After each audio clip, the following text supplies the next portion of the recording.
I work 24 on, 24 off. When they get too hot, they just give me a call. I'm the fireman. That's my name. He's called the king of country.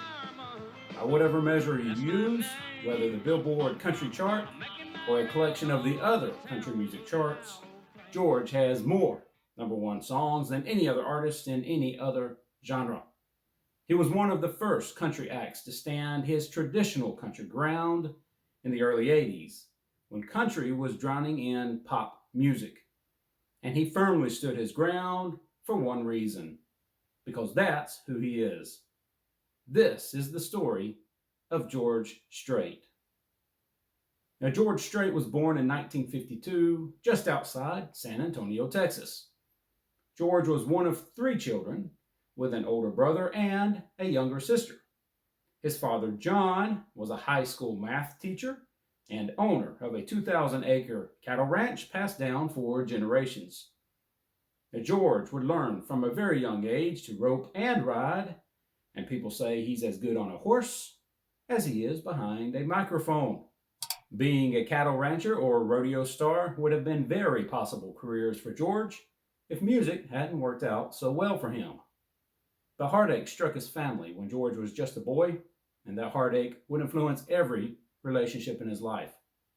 When George was 9, his mother moved out and took George's younger sister with her, leaving the rest of the family behind.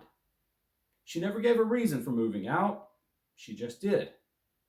She eventually remarried, but his mom leaving the family affected George deeply. It gave him the grit and the sorrow needed to rightfully sing a country song, and it made him cherish his relationships. You can see that in every relationship George has had, from his marriage to Norma to his ace in the whole band, who's been with him for decades. George Strait is fiercely loyal. Now, growing up, George listened to a lot of the Beach Boys and a lot of the Beatles.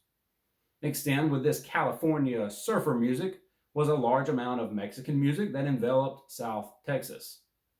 In high school, he would play at local parties and school functions, and even then, people recognized his immense talent. Naturally, George wanted to sing the music he listened to, the Beach Boys and the Beatles, but puberty had other ideas. Eventually, George realized he couldn't hit those high notes, and so he settled into the country music, dancehall style that was so prevalent in Texas. George didn't play football, but he did play trumpet in his high school band, and that's where he met the lady of his life, Norma. He was 17 and she was 15, and boy was she pretty. After George graduated, he decided to go to college in San Marcos, Texas. His goal was to get a degree in agricultural education. But George knew better than to leave Norma behind for long, because he knew some other good-looking guy would swoop her up. So he came back home, grabbed Norma, and they eloped to Mexico. It was now 1970, with George being 18, and Vietnam was raging. So George put his college career on hold. Rather than waiting to be drafted, he decided to join the Army. And things could not have worked out better for George and Norma. George was stationed in Hawaii for his entire military career. Norma was also able to stay in Hawaii with George. And to top it all off, when the base commander heard that George could sing, he put a band behind George and told him to entertain the troops. Throughout his whole time in the Army, George hardly ever put on his uniform.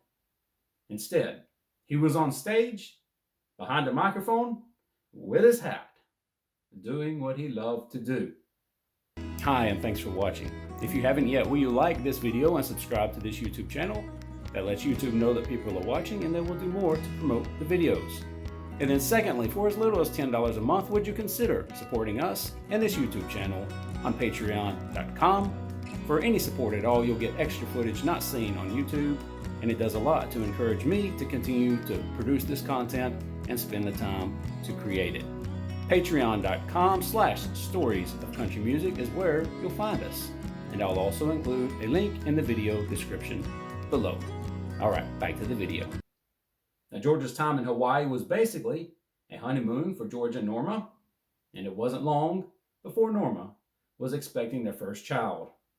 In 1971, when George was 19 years old, his daughter Jennifer was born. Now, 4 years later in 1975, after leaving the Army, George and his family moved back to San Marcos so George could finish college. But this time, when he showed up in San Marcos, he was no longer a boy just out of high school. Now, he was a 23-year-old man with a family and years of stage experience paid for by the Army. He started a college band called Stony Ridge, which would be a precursor to his eventually famous Ace in the Hole band. Some members of Stony Ridge played with George for years and years. Now, 30 miles up I-35 from San Marcos is Austin, and country music was changing in Austin. The outlaw country music that Waylon Jennings and Willie Nelson had started was on fire, and the Ace in the Hole band figured they had better get on that train fast. So they started playing in Austin a lot more. On one of their trips to Austin, George met a man named Darrell Stetler, a writer with 10 years of experience in Nashville. Now, Darrell was looking for a singer to demo some of the songs he had written, and he asked George if he'd like to travel to Nashville with him to do some recording. Well, of course he'd go. So in 1979, George headed to Nashville for the first time. The pair made it to Music Row and recorded 6 of Darrell's songs. One of the songs was this one called 80 Proof Bottle of Tear Stopper, which George would record for his Right or Wrong album in 1983. Give me an 80 proof bottle of tear stopper, and I'll start feeling I forgot her. Of course, Nashville wasn't ready for George's traditional country sound yet, so nobody showed much interest in his songs. But George was ready for the rejection. It didn't bother him that much. But as he drove back home to Texas, he kept hearing the phrase "too country" ringing in his ears. He had heard that more than once while in Nashville. But he didn't plan to change. The Ace in the Hole band was playing in front of big crowds in Texas, so he knew people liked their traditional style of country. And George didn't want to change for Nashville, whether he was too country or not. But George knew something else. He knew he eventually had to get back to Nashville. By this time, he was in his late 20s, and he felt like he was spinning his wheels in Texas. George had seen many a country singer, some who George thought was better than he was, who never made it in music because they never left Texas. George didn't want that to be him. He wasn't willing to change for Nashville, but he was willing to give Nashville everything he had. And the timing couldn't have been better. A year later, John Travolta's Urban Cowboy movie spurred several top hits on the country charts. And Loretta Lynn's Coal Miner's Daughter also hit the big screen. Both of these movies were humongous box office hits, and Nashville took notice. Maybe they had strayed too far with a pop influence. Maybe there were millions of people who still wanted to hear traditional country and who were willing to put their money behind traditional artists. Maybe, just maybe, there was still a huge market for straight-up country singers like George Strait. Now, in the next months, George would beg, borrow, and plead to get back to Nashville using every connection he had. Things didn't come easy, and George had to prove himself every step of the way. But eventually, he did get to Nashville. Of course, having no idea that he'd eventually become the king of country.